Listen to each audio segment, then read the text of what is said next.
blistering heat of the African sun.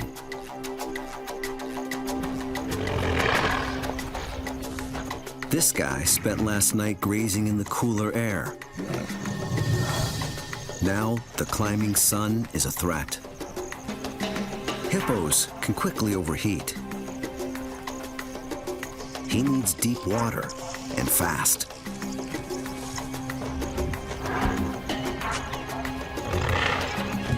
There is one pool.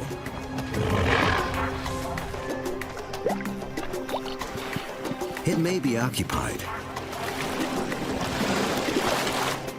but our loner is a heavyweight when it comes to fighting for space. A single hippo bull usually commands a territory of 200 feet.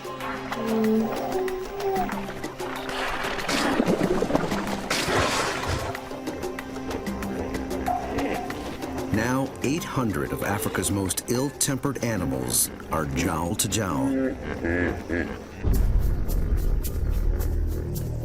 And as humans take more water for irrigation, there's less room than ever before.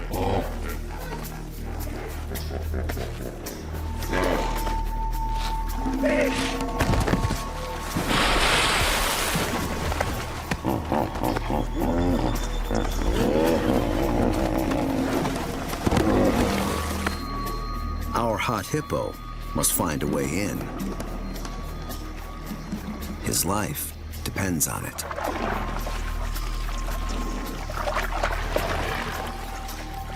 This hellhole could save his life.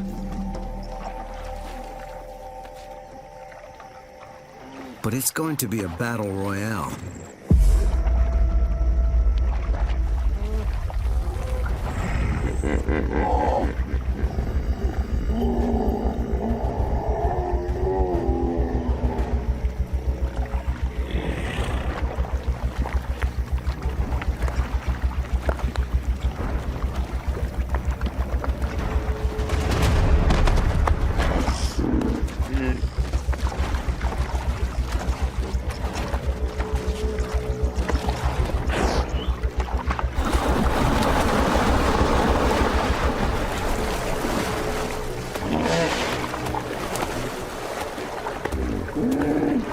Resident bull is bigger.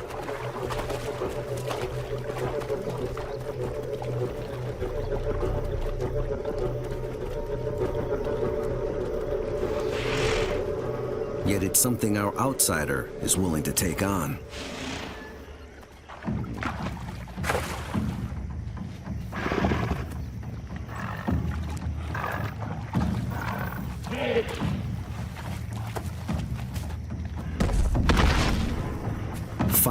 Tons of hippo clash. Testing bulk, bite size, and brute force.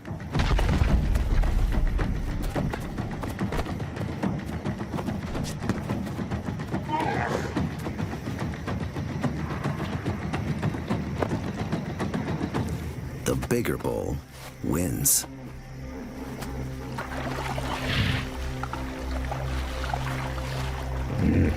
Our guy is no closer to cooling off.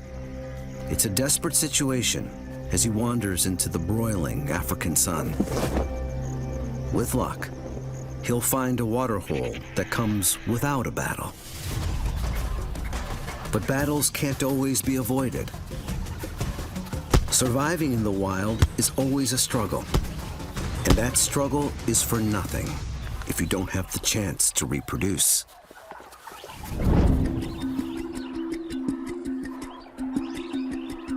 On the African savanna,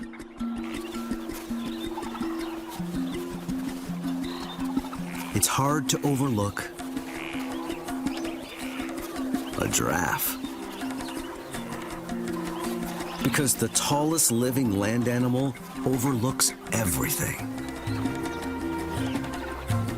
Thanks in part to his conspicuously long neck.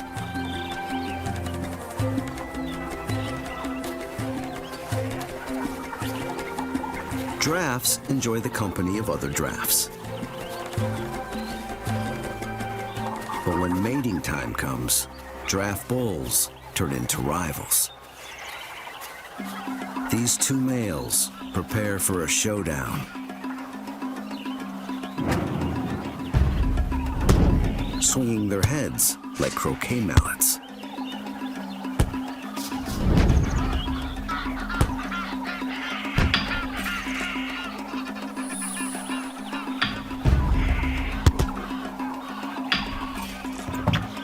Though giraffe etiquette governs the fight, bulls do have some slick moves.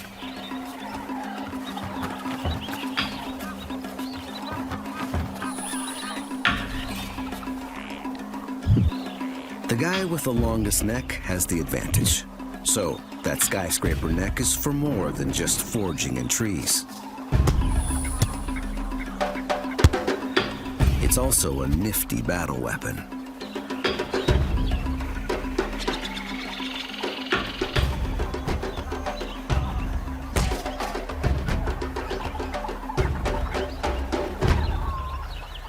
It's winner's choice.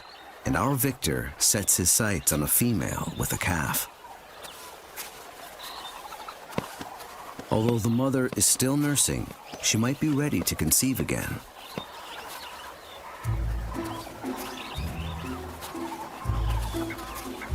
The bull checks her out.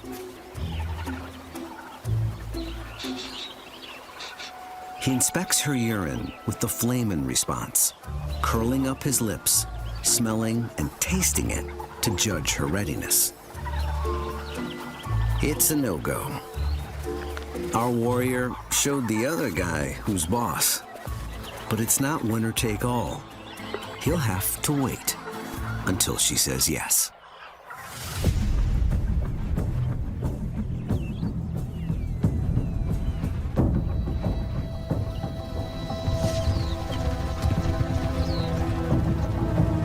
Fooled by these graceful antelope, known as white-eared cob.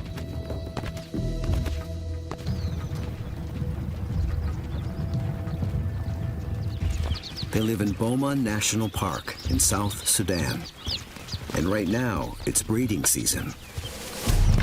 Time to fight over the ladies.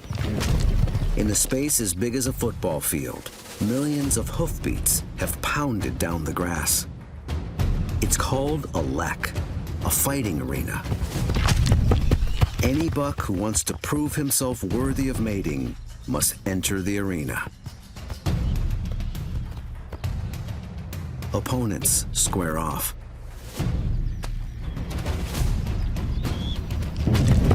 The sex hormone testosterone floods their veins.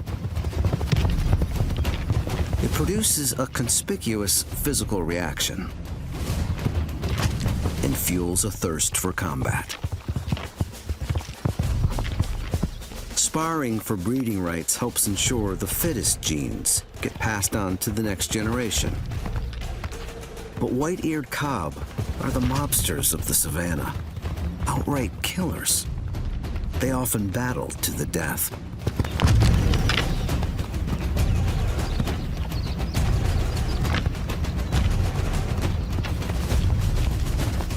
Only the strongest are left standing in the ring. Some of the weaker bucks will contend next year. Others will never rise again.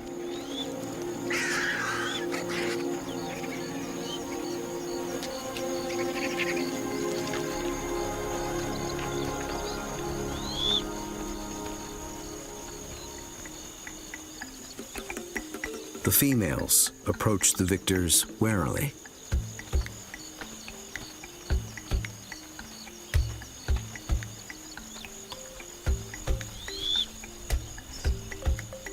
This one's already proven himself in the arena.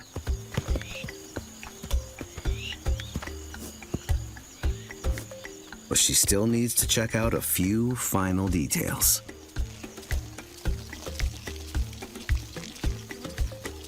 His urine is packed with information about his physical fitness.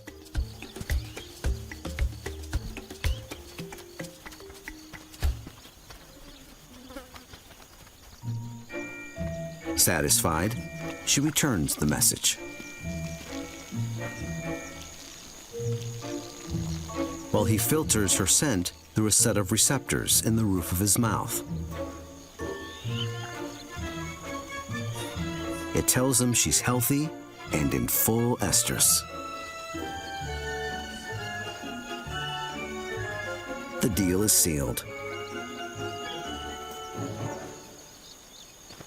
After 2 months of battling, the big moment is unspectacular.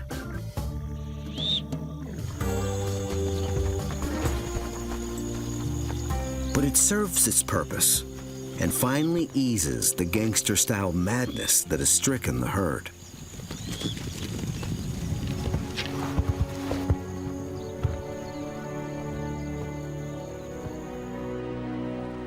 They turn their backs on their battlefield and head toward their southern feeding grounds, with the females carrying a new generation of warriors.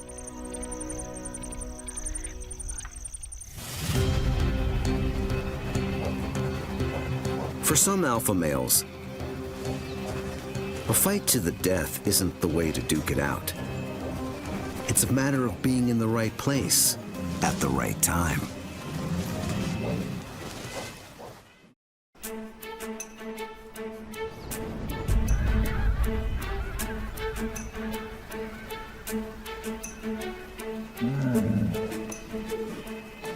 A male brown bear. He's in his prime and on the lookout.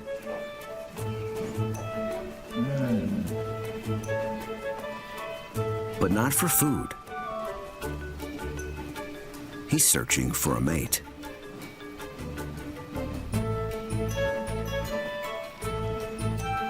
He appears to have picked up a distant scent.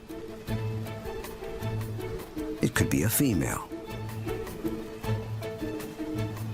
And he has a special tool for long-distance romance.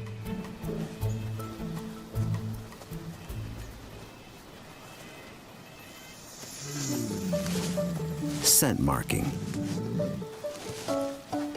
He's putting down his dating profile.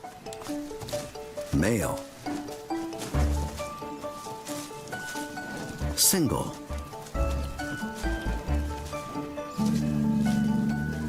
Looking for love.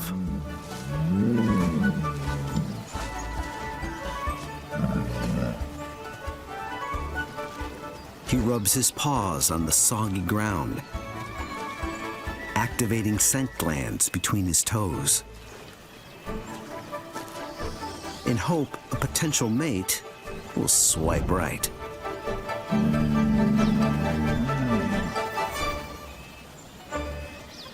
Paw jam does the trick.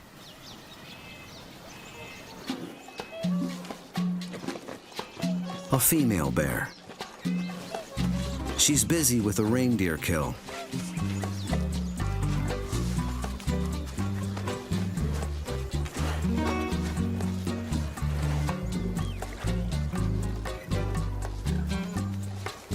He wastes no time and makes his move.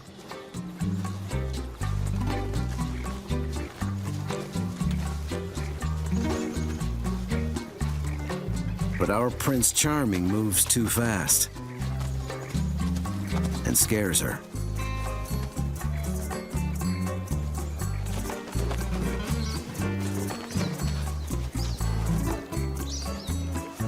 At just 3 years old, this female cub is not quite ready to reproduce. She's already learned to stay away from big males.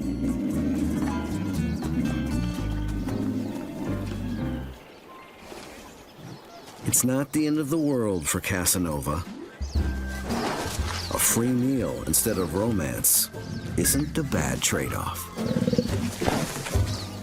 A bear his size could easily devour this carcass in one sitting.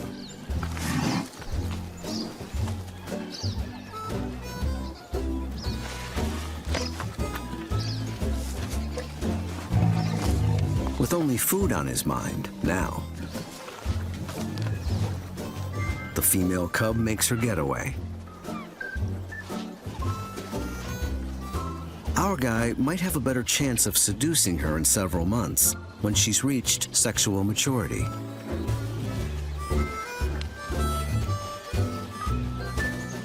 But his seduction skills will need a little tune-up if he wants to get lucky.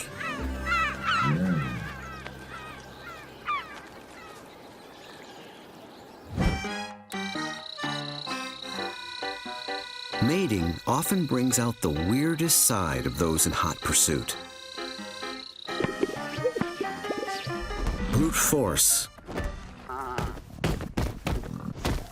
and a bit of luck can get a critter noticed. But to woo some ladies, a guy has to know how to dress for success, including the greatest dandy of them all. It seems Peacock's battle to set up the best territory where they can strut their stuff, as only a peacock can.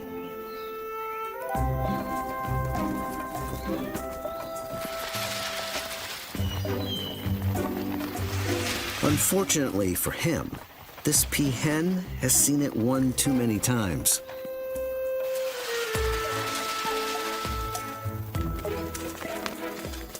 Yeah, she's seen that too. But feathered playboys have an arsenal of tools for showing off.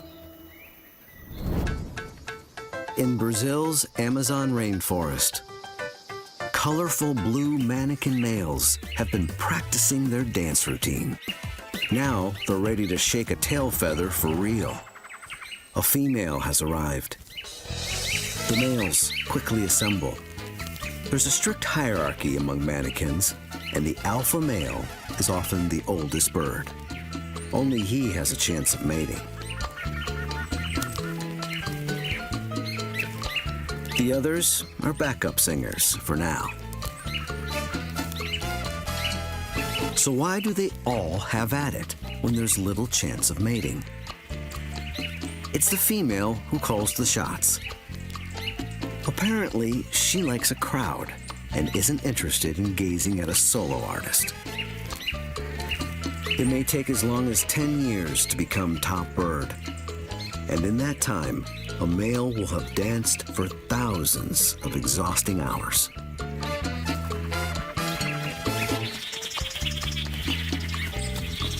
Our alpha male calls an end to the display.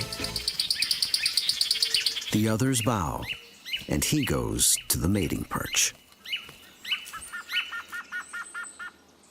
After all that effort, this female is not impressed. He's gonna have to perfect his footwork.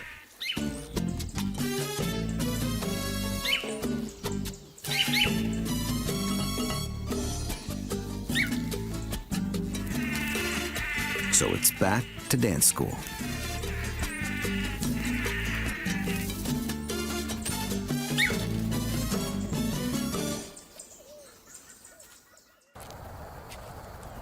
Here's one guy who's got his moves down pat. With the arrival of springtime in the United States, this male sage grouse has just one thing on his mind. And he's gonna get it in the strangest way.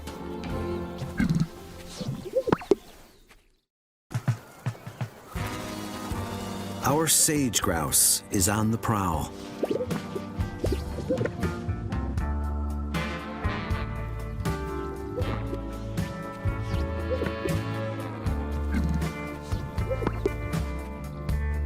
Early morning finds him literally strutting his stuff.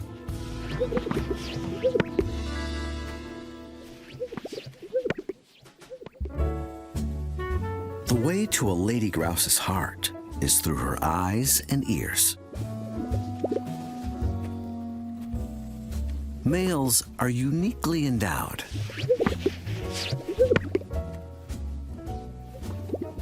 These are inflatable sacs.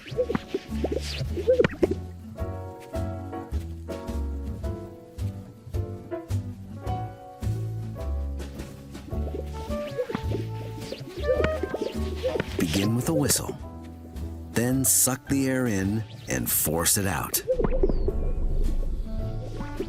The bigger the sacs, the louder the pop.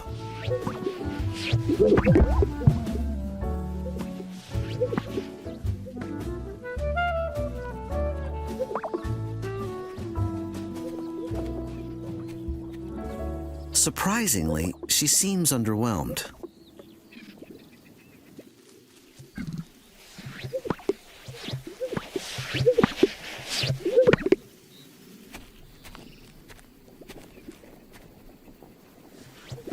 But love favors the persistent.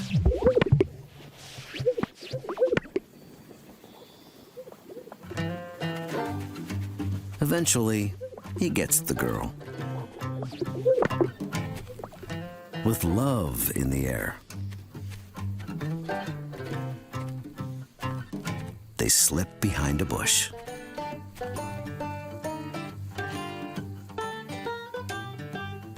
And by sunrise, our grouse is gone, leaving his lover to become the sole caregiver of any future offspring.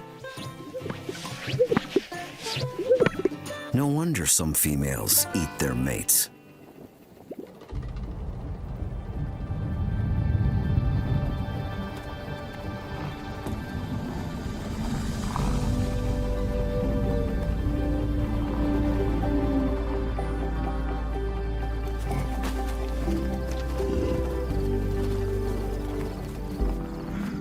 South Dakota, Midwestern America. Impressing the ladies was getting tougher around these parts.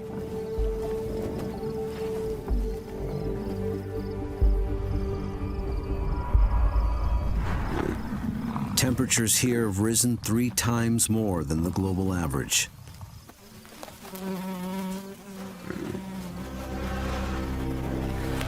And it's creating plagues of biting flies.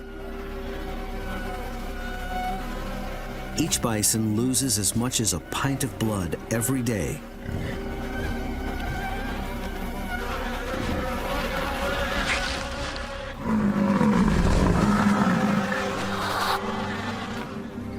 Just when the bulls need to show off the most,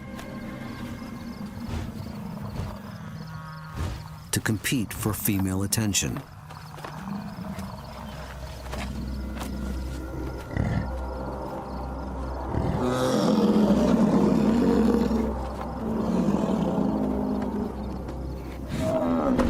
The winner will sire up to 3/4 of next year's calves.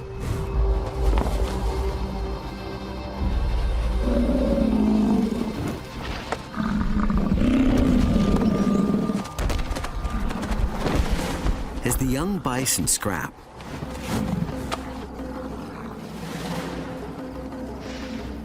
an old bull waits for a worthy challenger to emerge.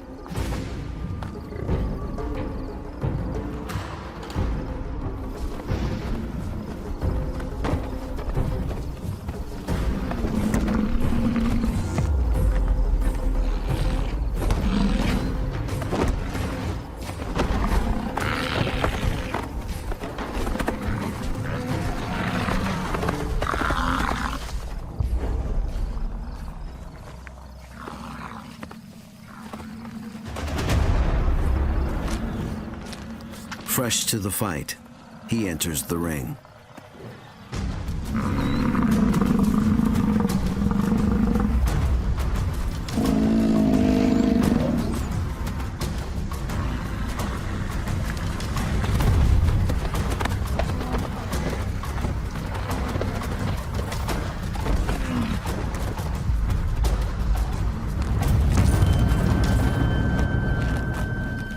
The youngster is stronger, but the senior guy has more experience.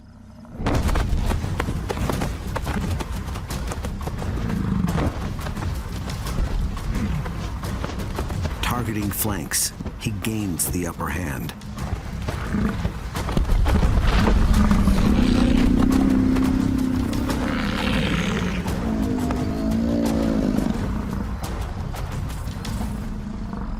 young rival retreats. Mating rights secured. The old bull can enjoy the good times.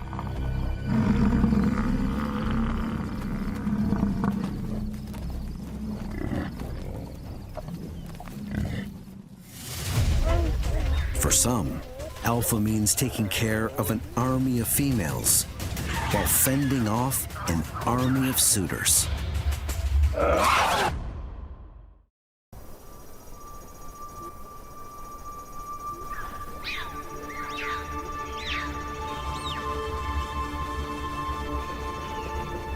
In Ethiopia,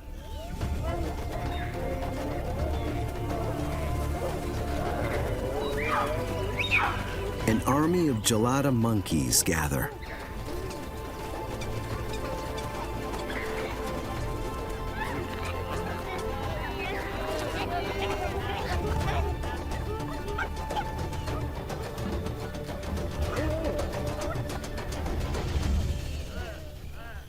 But so many monkeys in such a small arena means trouble.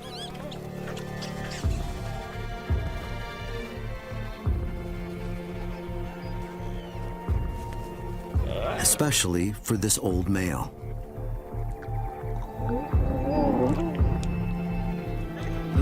He needs a lot of energy to defend his family. 10 females and 12 youngsters. But you don't get much from grass. He has to spend 10 hours a day feeding.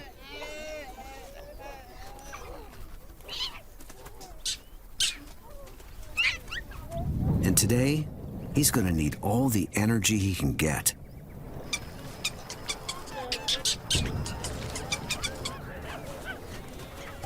Bachelor males, outcasts, forced to the edge of society.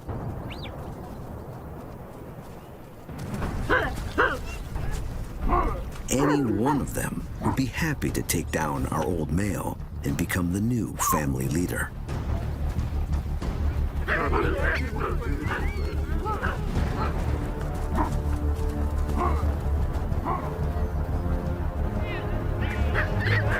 To hold on to power, the old man must prove his strength, both to the bachelors and his females.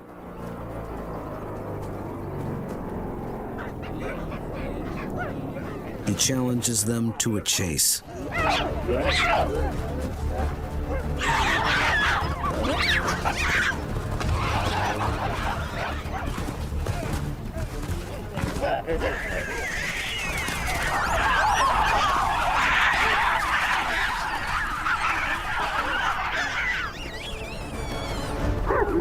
But no one dares attack. His show of force is powerful. For now.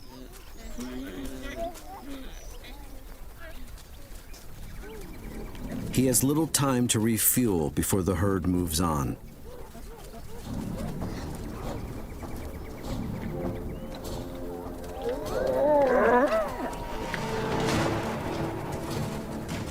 The bachelors are back.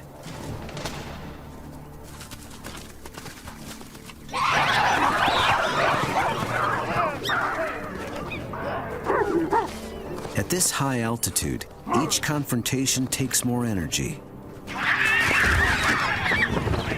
A relentless cycle of moving, feeding, and fighting.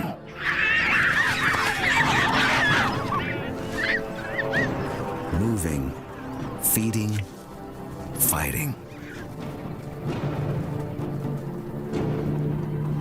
By late afternoon, the old male is exhausted.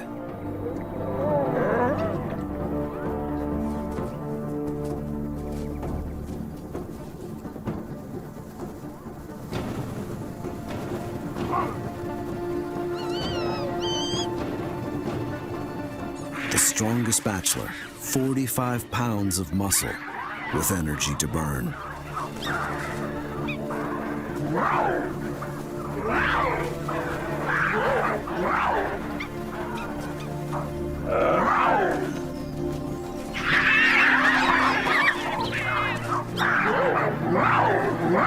He's the most serious challenger yet.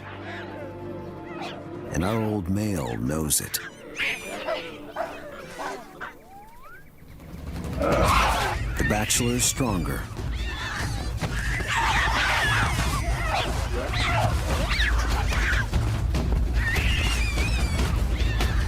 Old man won't last much longer.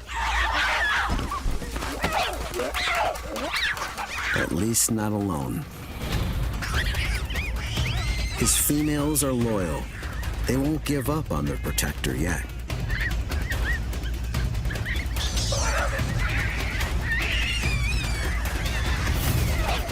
This united force is overwhelming.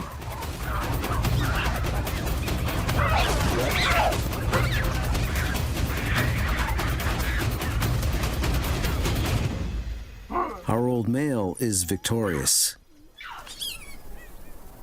but it's tough at the top.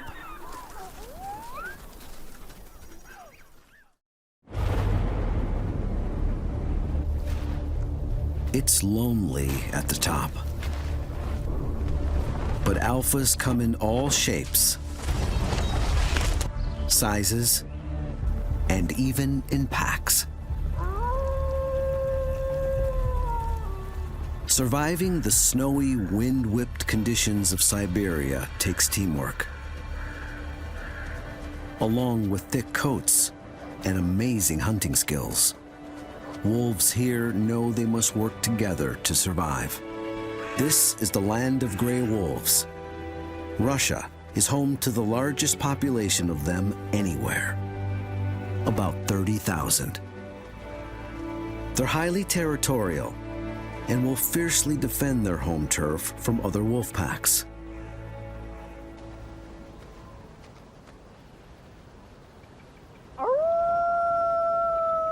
Howling assembles the pack and is a show of strength, warning off outsiders.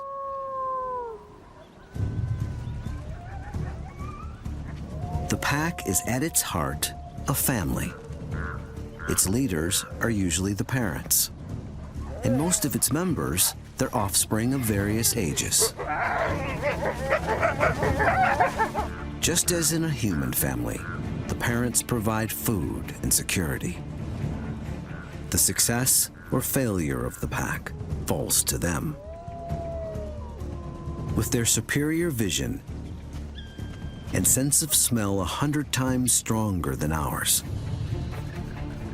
a pack of wolves can detect prey almost 2 miles away.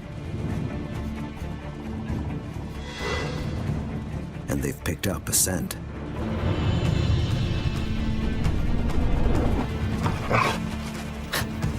Traveling together, winter is when wolf packs are most visible. But a reindeer's sight and hearing are not well developed. Wolves can get extremely close without being spotted. Realizing they're in danger, the reindeer flee. When it comes to endurance, a reindeer and a wolf are evenly matched. But as a pack, the wolves have the advantage. Working as a tag team, they rotate who leads the hunt. Each one has a job, and no wolf is left exhausted.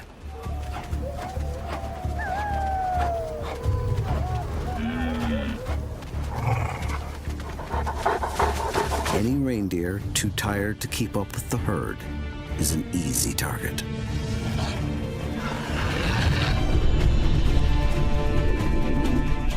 Separated from the rest, these reindeer never had a chance.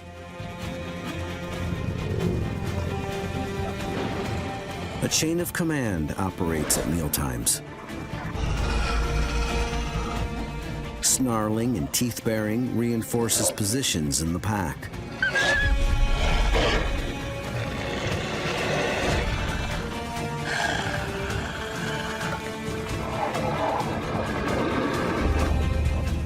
alphas have the richest pickings and are first to take their share.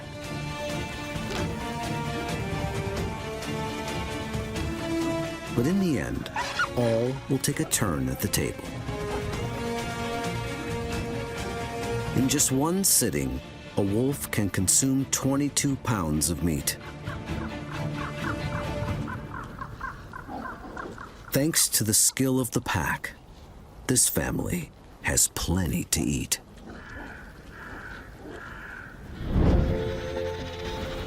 When it comes to shared duties, emperor penguins take the crown for teamwork.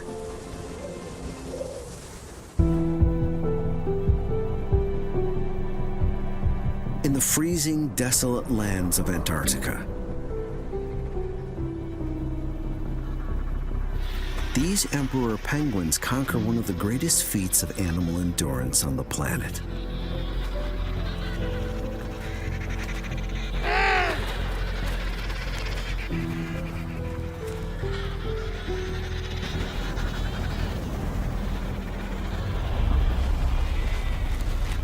A single egg has taken most of this mother's energy to create.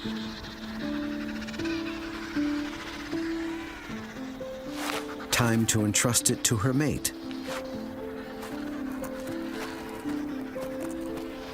while she heads to sea to renourish.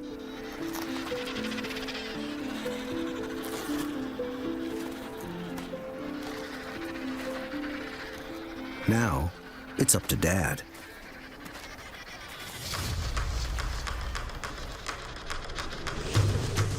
He must carry the egg through the world's worst winter.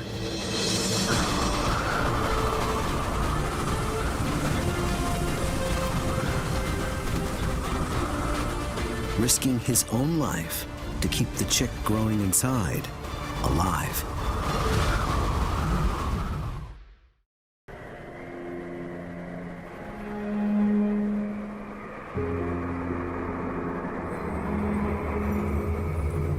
Winter in Antarctica looks heavenly. But for these emperor penguins, it's hell on Earth.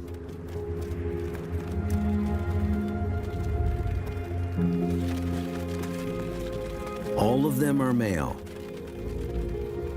And if the eggs they're carrying are to survive, all of them must stand strong.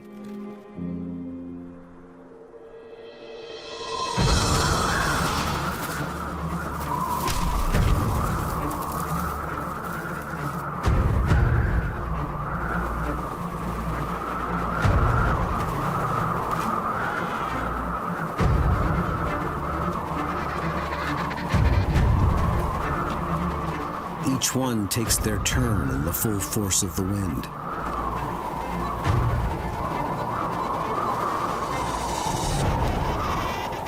All the time balancing their eggs on their toes, just beyond the ice's deadly reach.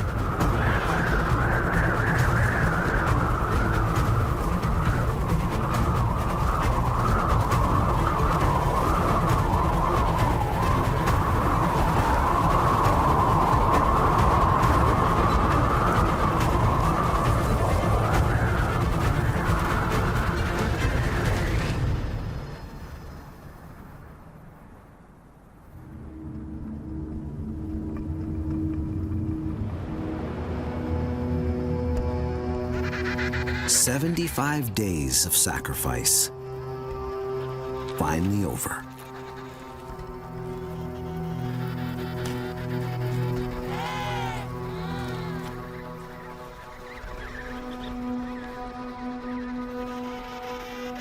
It was worth it.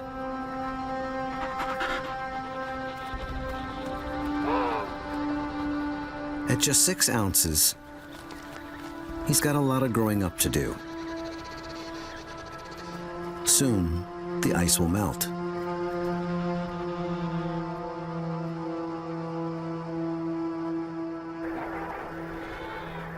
But right now, a storm has hit the emperor penguin colony.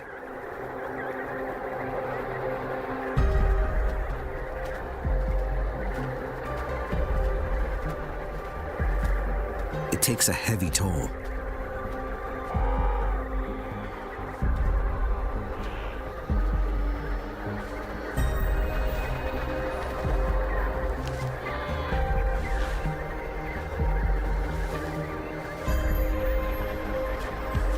Most have survived, keeping each other alive.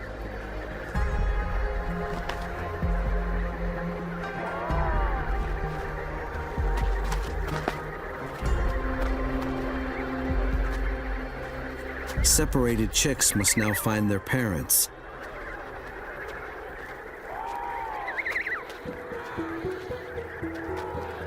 Somewhere among 17,000 penguins. Our young one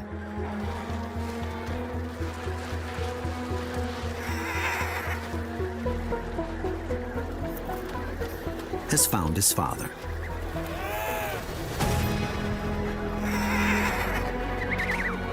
His call is unique.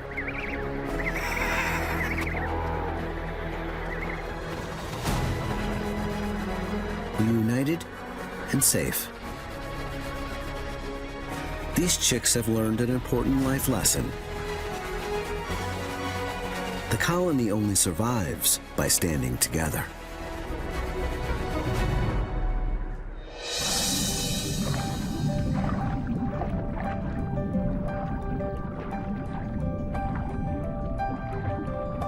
The emperor penguin parents are on the home stretch.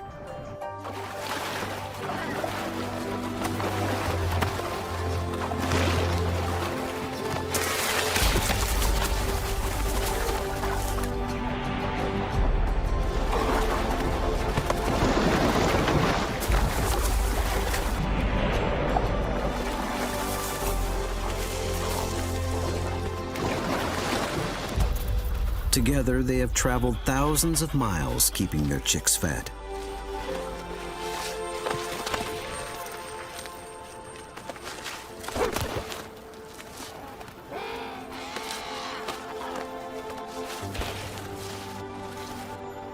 He hatched at under a pound. Now he's over 20 pounds, almost as big as his parents.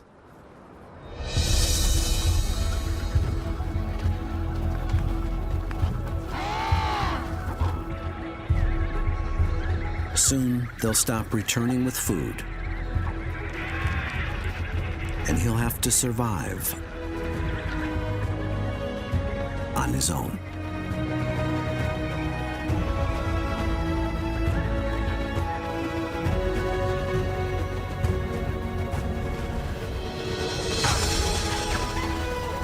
When it comes to the animal kingdom,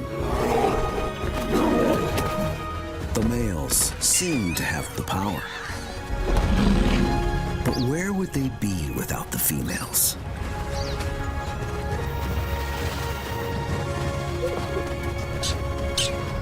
Who really run the show?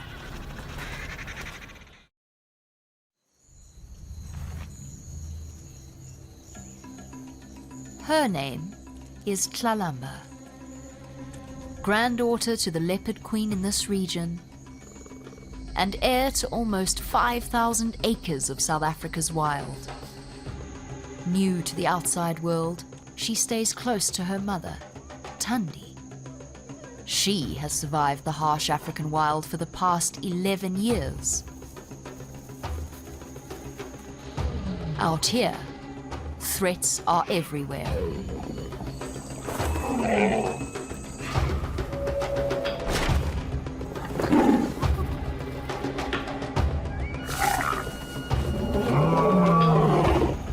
As with any monarchy, there will be challenges to the throne.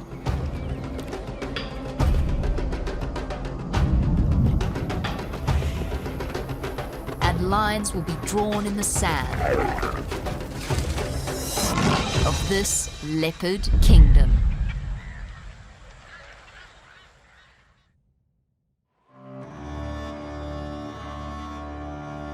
This is Djuma, an almost 5,000-acre stretch of wilderness along the western boundary of Kruger National Park. one of the largest open wildlife reserves in Africa.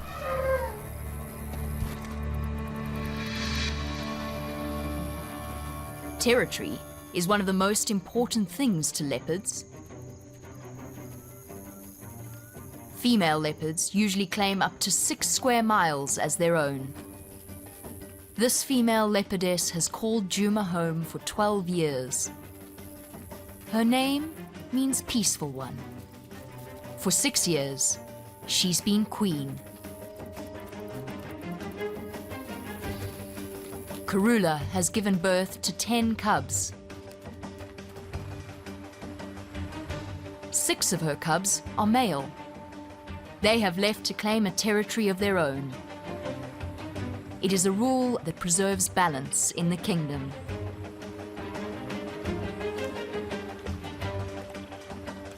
Female leopards are given part of their mother's land. Karula's family has inherited large parts of her territory. Now, she is running out of land to give.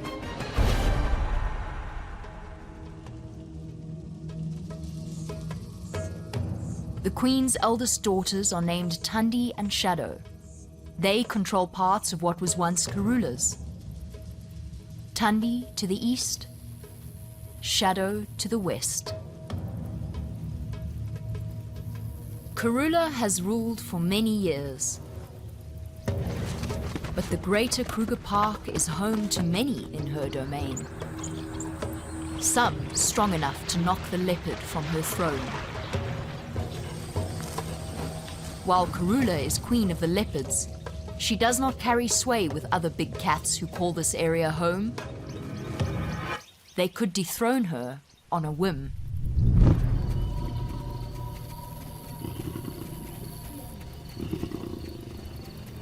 Lions. The Nkuhuma pride lives within her boundary. 11 lions, 5 adults and 6 cubs.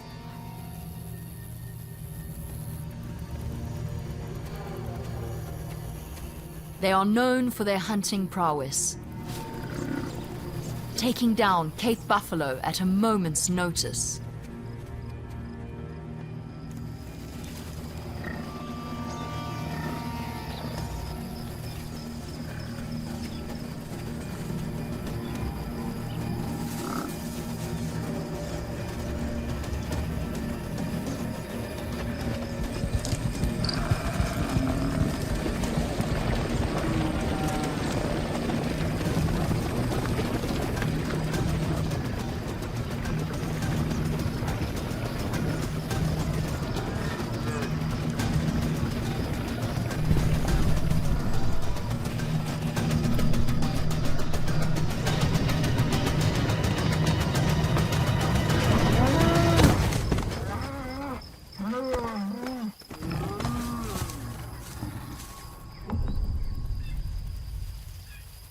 The Nkuhumas have strength in numbers. The Styx pride also crosses into Karula's domain. 7 lions, 3 adults and 4 cubs. Though smaller in number, they still pose a threat to the leopardess. Each of these 2 prides is at the beck and call of the male lion coalition in the area. They are the Birmingham Boys.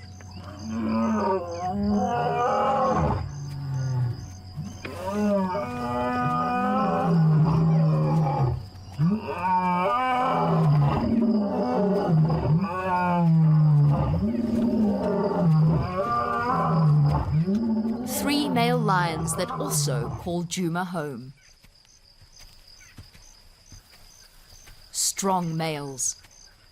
They often battle with each other over mating rights.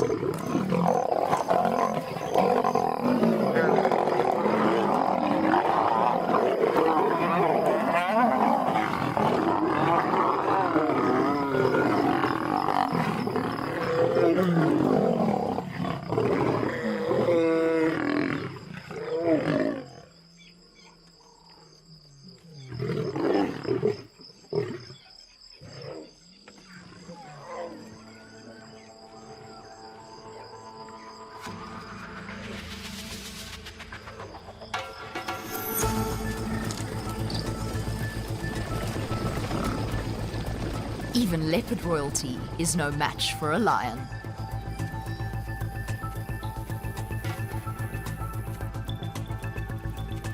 Karula's territory has been in a state of unrest since the Birmingham boys have taken charge of the Nkuhuma and Styx prides, pushing the previous male coalition out.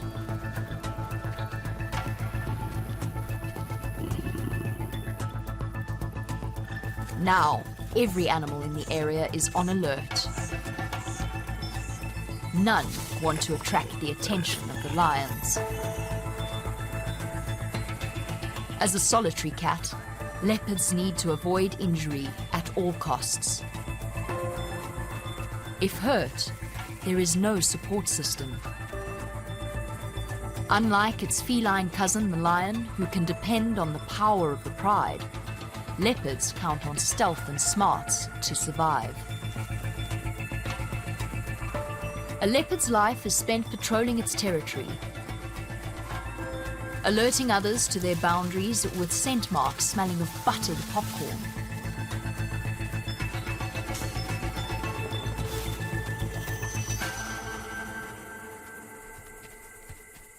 Signposts to let others know this territory is already claimed.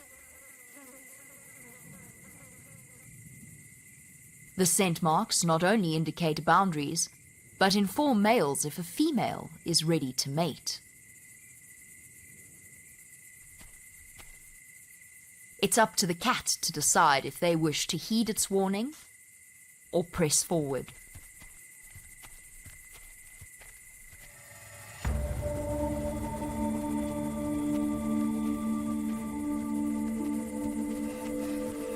There is another scent known to pull animals across territorial boundaries: food. This kingdom boasts a wide array of options.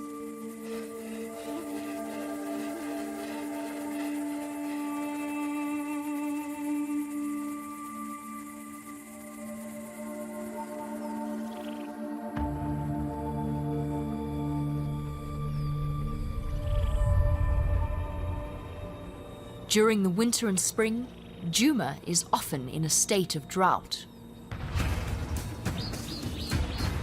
The drought thins the bush, dries out vegetation, and challenges predators like the leopard to sneak its way closer to prey. The impala are always on alert. For good reason. Princess Shadow is hungry. A leopard can go days between meals when food is difficult to catch.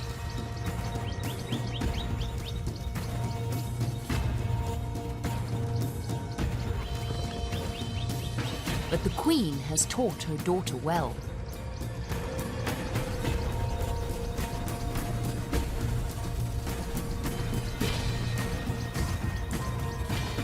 She uses the terrain to surprise her prey.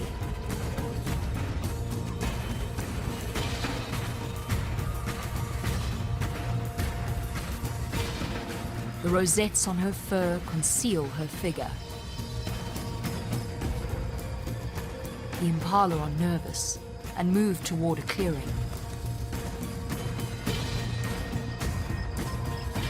If they get there, Shadow will have no trees to hoist her prize away from watchful eyes.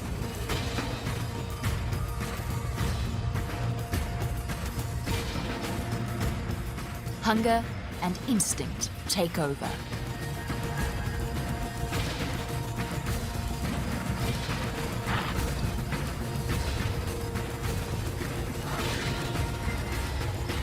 The impala knows something is wrong, but is caught unaware.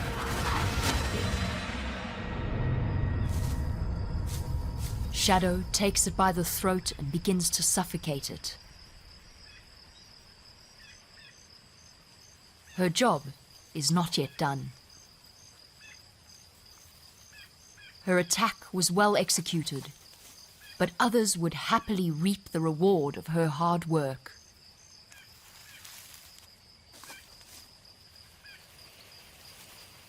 the impala's pulse slows. It won't be long until Shadow can feed. But there's a rustle in the bush. Shadow has company.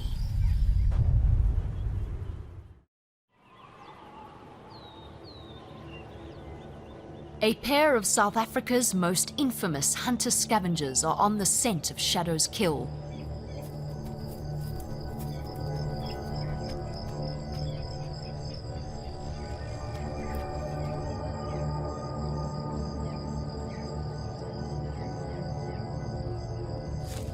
She makes a split-second decision.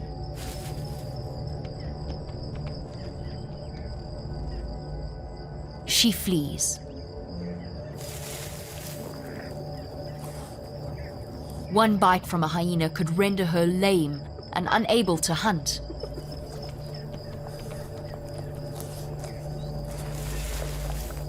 It would be a death sentence.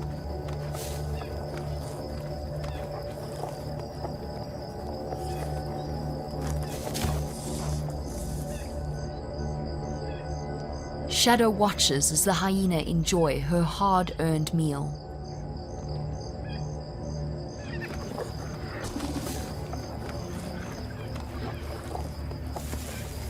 They make quick work of the carcass, but there is a surprise.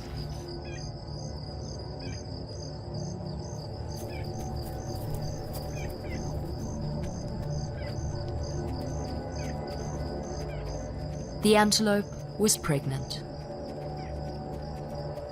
Shadow is left with nothing. Leopards are no strangers to loss. In the natural world, this is part of life.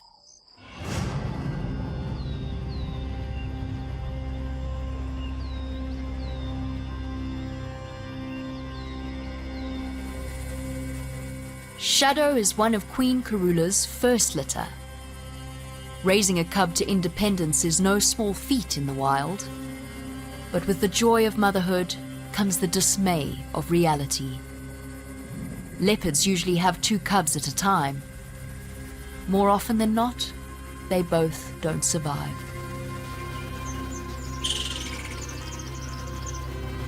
For over a decade, Queen Karula has navigated the challenges of the African wild. The most crucial is finding a mate to continue her bloodline.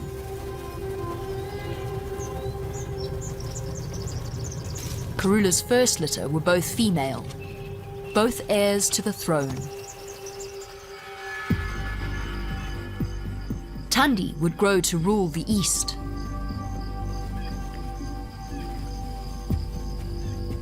Her sister Shadow takes the west.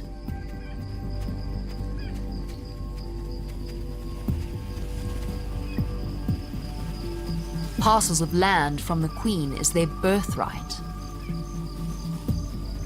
But which will take the throne when the Queen is gone? They are from the same litter. Each has a claim.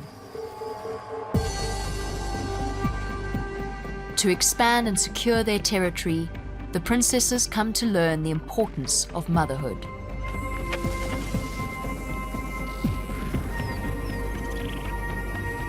Both will mate with Mvula, the dominant male of the region.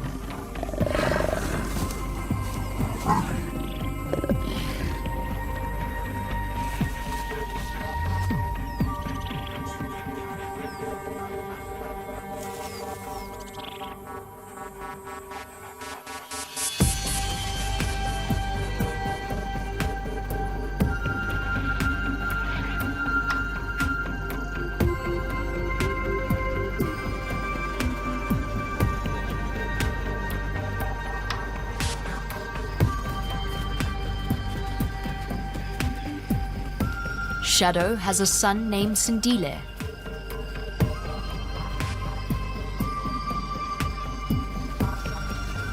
Tundi gives birth to a daughter named Kuchaba.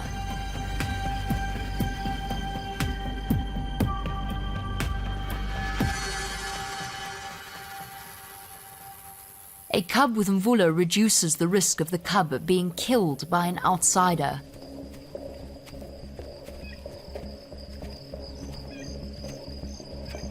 Interloping adult male leopards will try to kill cubs. In the wake of this murder, the mother will fall back into estrus. It is a wicked kingdom, where a mother may then mate with the same male who killed her cub.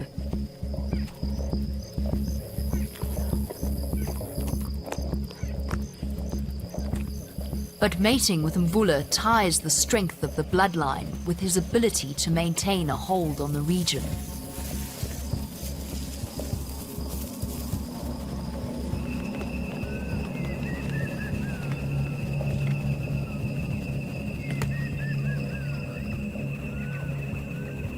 Sindile stays safe by his mother Shadow.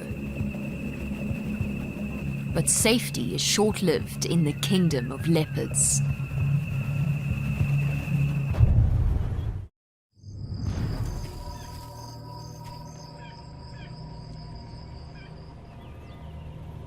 Young Sindile is on the hunt for food. He has come across a new type of prey.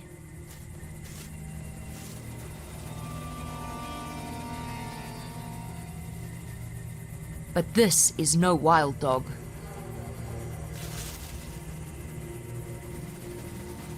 The world of leopard and man clash.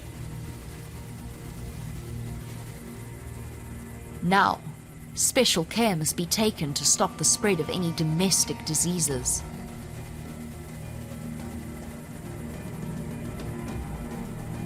Sindile is taken into quarantine, removed from the land he called home. Shadow is left looking for her son.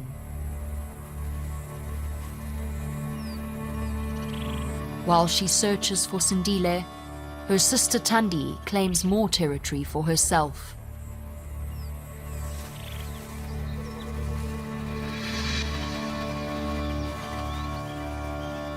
As Tundi patrols the new terrain, she finds a new male has taken over.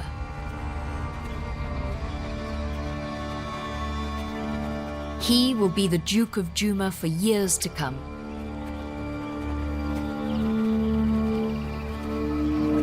A strong and noble male by the name of Tingana. Tingana means shy, though his body is thick and his jowl weighted.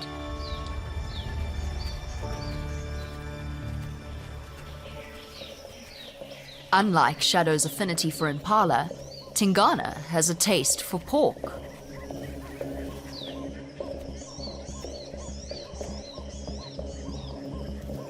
Tingana has learned how to hunt the pigs in this area.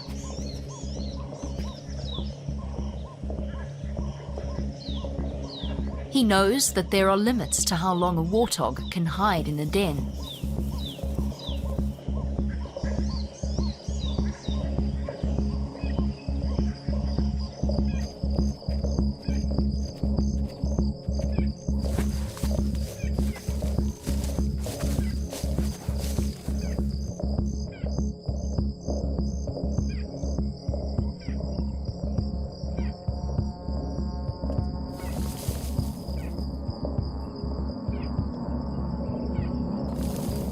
Patience is the key.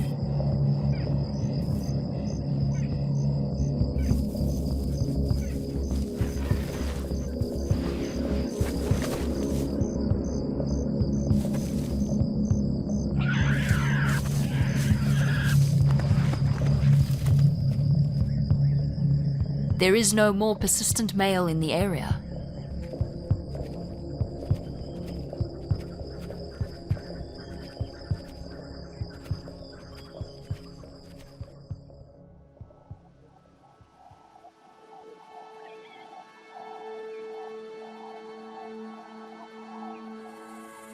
As Tingana patrols his territory, he catches the scent of a leopardess in estrus.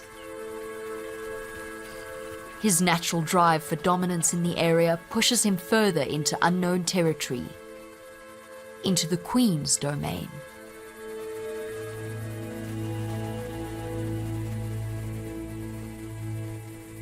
It is Karula, the Queen of Djuma.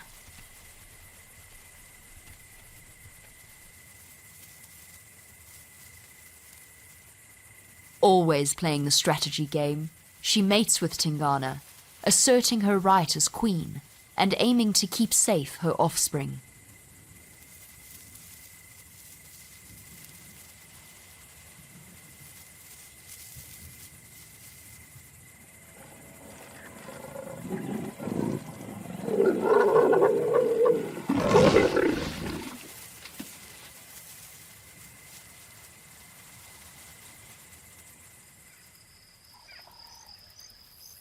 But Tingana does not stop at Karula. Another leopardess with a large swath of territory nearby catches his attention. Tundi, like her mother, also understands the value in mating with Tingana.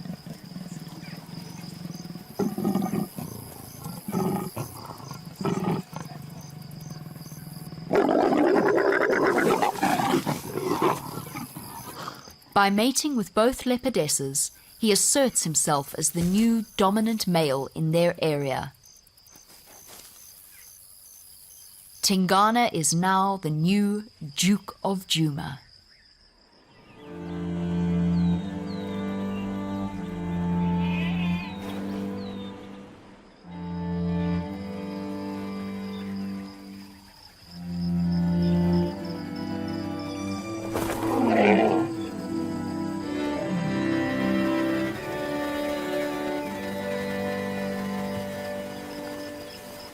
Karula gives birth to a boy named Hasana and a girl named Shongile in February.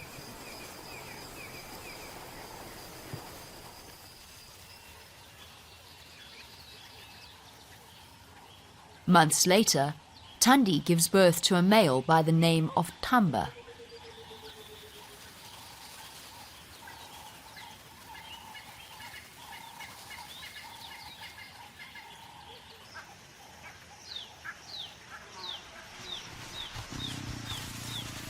As Queen Karula and her daughter Tundi raise their cubs, tension grows.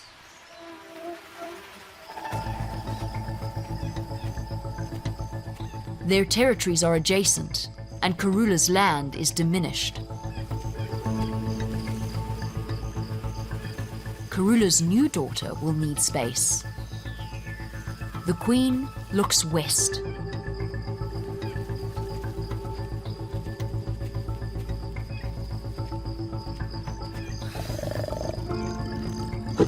But this is Shadow's part of the kingdom.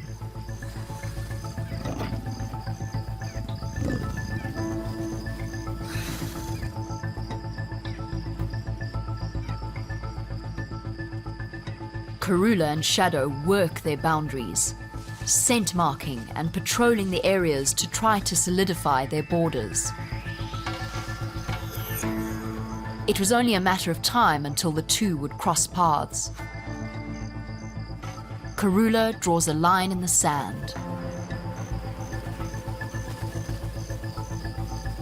Shadow smells her mother's mark and then scent marks over it. It is a declaration of war.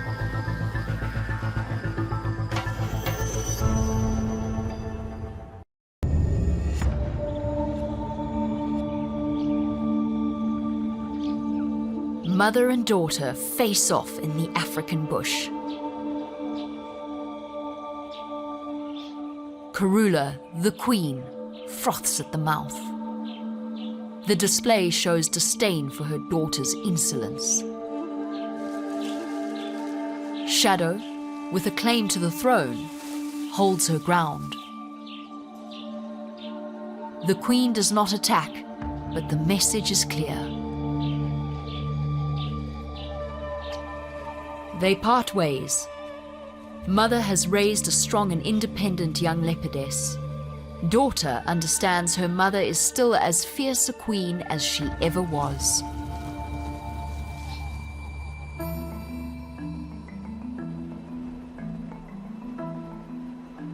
In the east, Tundi raises Tamba, her son with the region's newest dominant male, Tingana.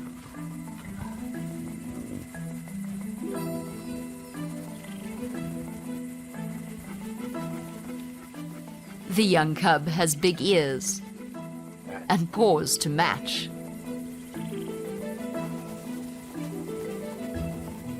He is carefree and takes most all of life's lessons in stride.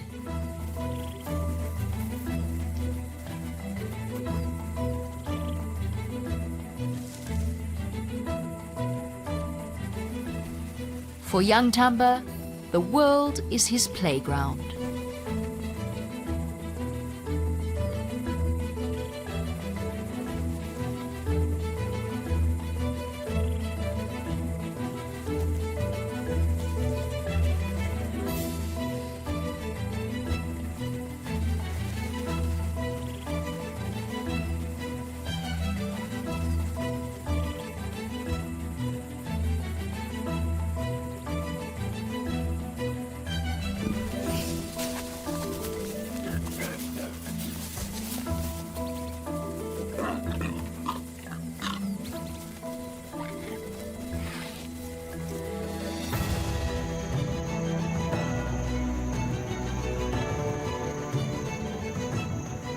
It has been 12 years Karula has roamed these lands. How many more years does she have left?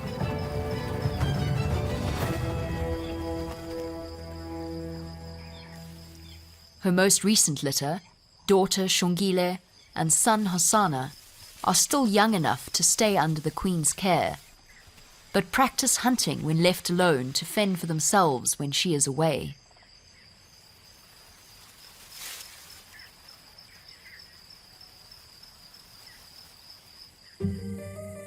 In the west, Karula's older daughter Shadow stays within her designated boundaries. The close encounter with her mother made clear there is no more land for Shadow to take from the Queen. In the east, Shadow's sister Tundi has taken the lion's share of their mother's land.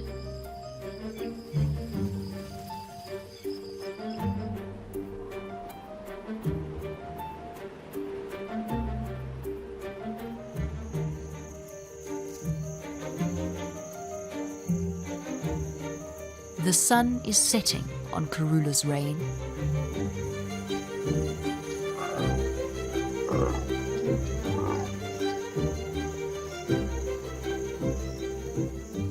Older now, her muscles are weary.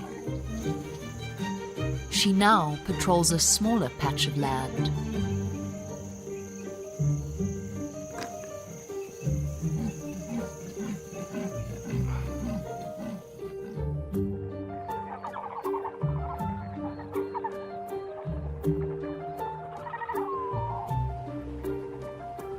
Leopards constantly patrol their land, scent marking to ensure intruders know this territory is theirs.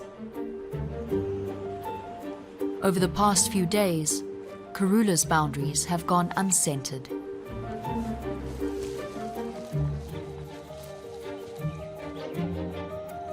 There is no sign of the Queen.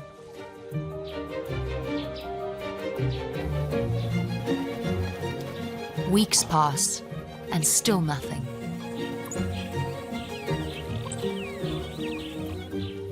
If Karula was still alive, she would have been seen by now.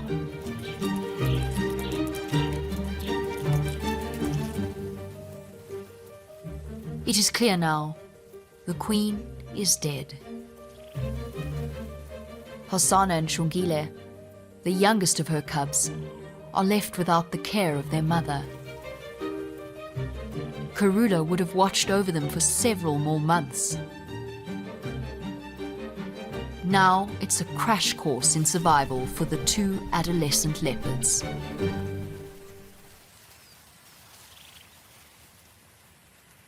Their primary concern? Other males traversing the area.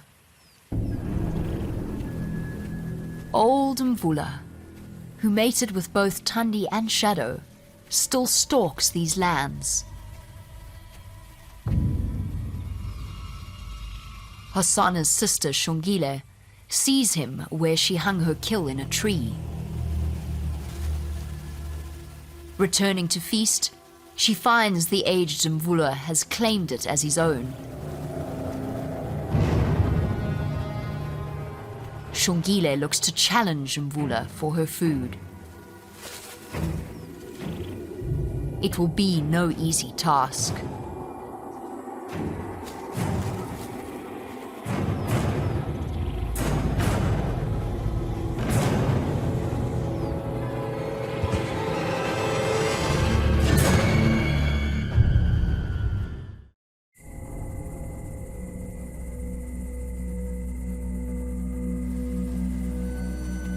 Shongile moves closer to her kill.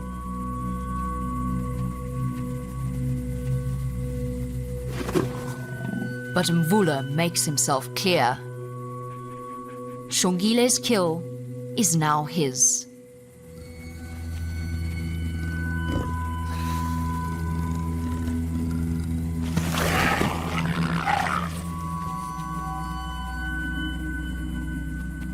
It is another lesson in leopard hierarchy for the young leopardess.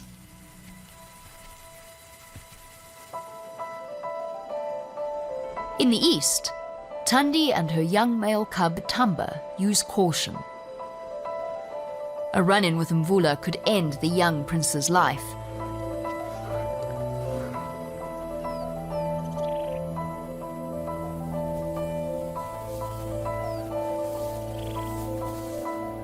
So Tundi goes on patrol. The African bush teems with life.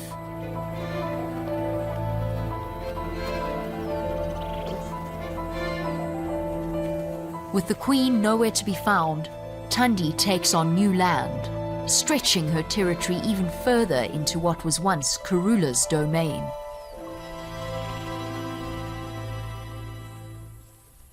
Then, something catches her eye. It's her late mother's last litter, her half-sister and brother, Shongile and Hosanna.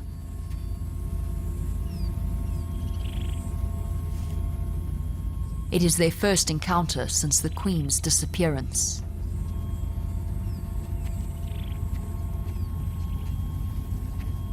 Tundi needs to make sure they know who is in charge now.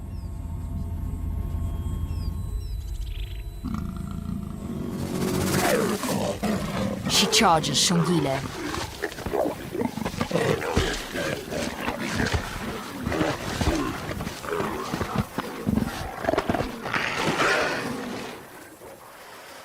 There is only room for one queen.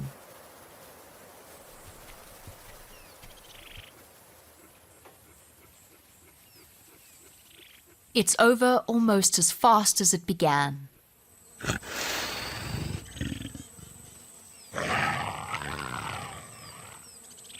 With only a scratch on the nose, Tundi is the new queen of this area.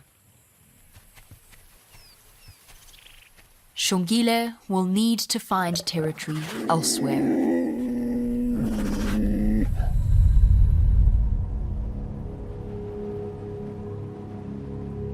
The new queen continues the patrol of her new territory.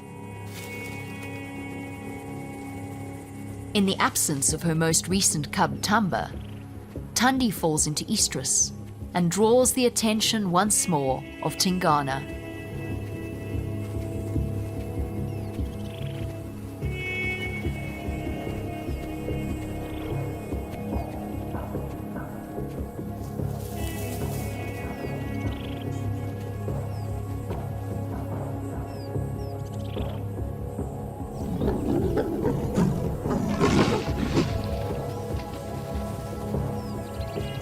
For Tundi, Tingana's dominance over the region is unquestioned.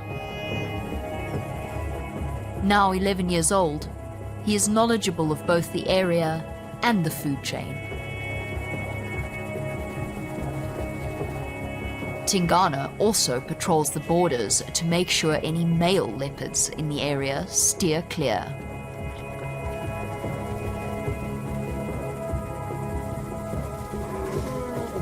But along the way, Tingana falls ill. A shell of what he once was, he can no longer patrol the whole of his territory.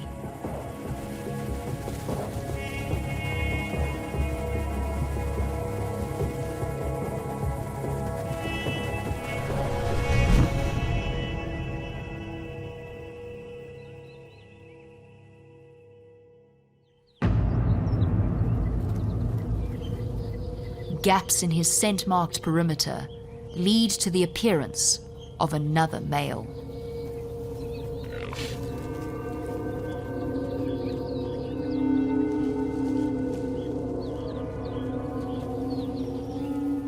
He is Hukumuri. Named after a region of the Greater Kruger National Park, he has traveled miles to find a land rich with prey and potential. Hukumuri roams into Djuma without a fear in the world.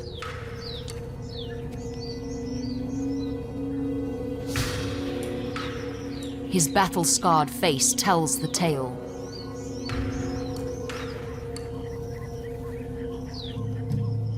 He has had to fight for everything he's earned.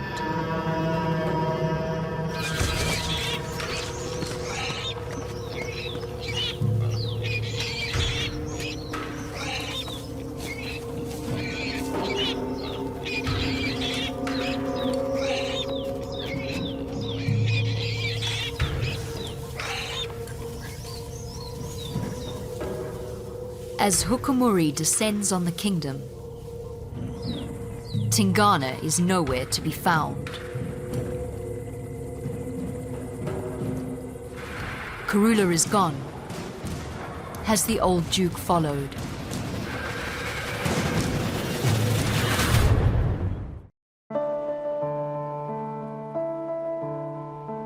In the east, Tundi prepares to deliver her newest cub.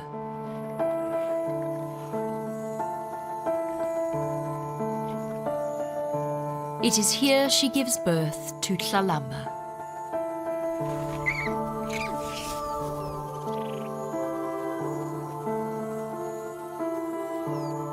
Leopard cubs spend the first few weeks by the den.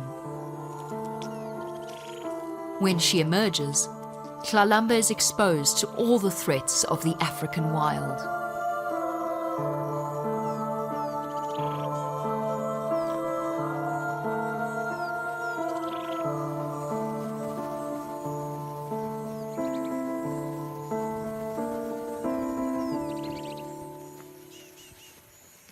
For the young leopard, the biggest threat is the recent appearance of Hukumuri.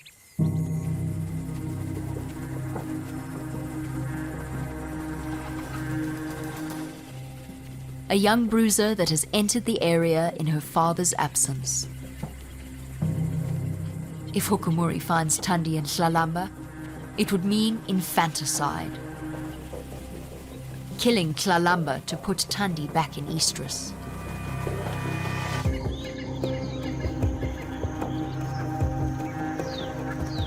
Tundi would likely then mate with her cub's killer.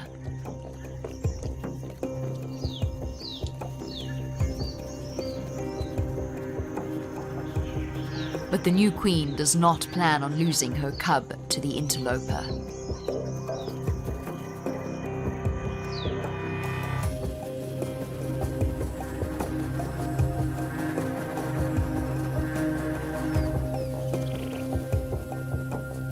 For weeks, Tundi guides Tlalamba through her territory, dodging any whiff of Hukumuri.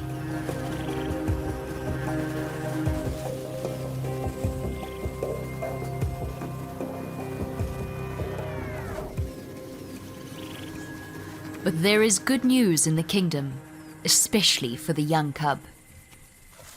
Tingana has gained his strength and is back patrolling the area. It seems the Duke has been brought back to health in part by his son with the late Queen, Hosanna.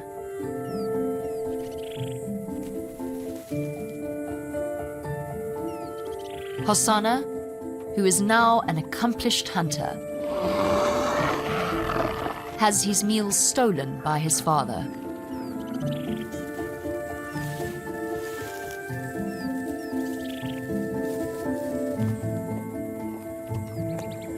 With his strength back, Tingana takes to his territory once more. He saws out his warning to Hukumuri. I am Tingana, and this is my territory. Hukumuri did not heed the warning and challenged the Duke. Because Tingana shows up a few days later, battered but not beaten.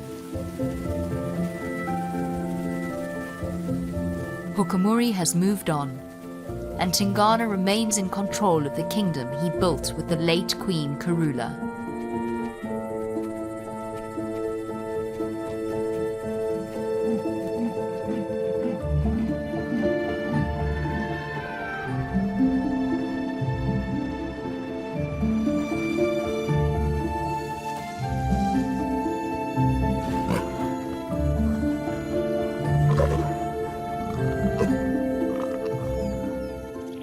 The new queen, Tundi, now takes comfort in knowing that her cub Tlalamba can move freely through her domain.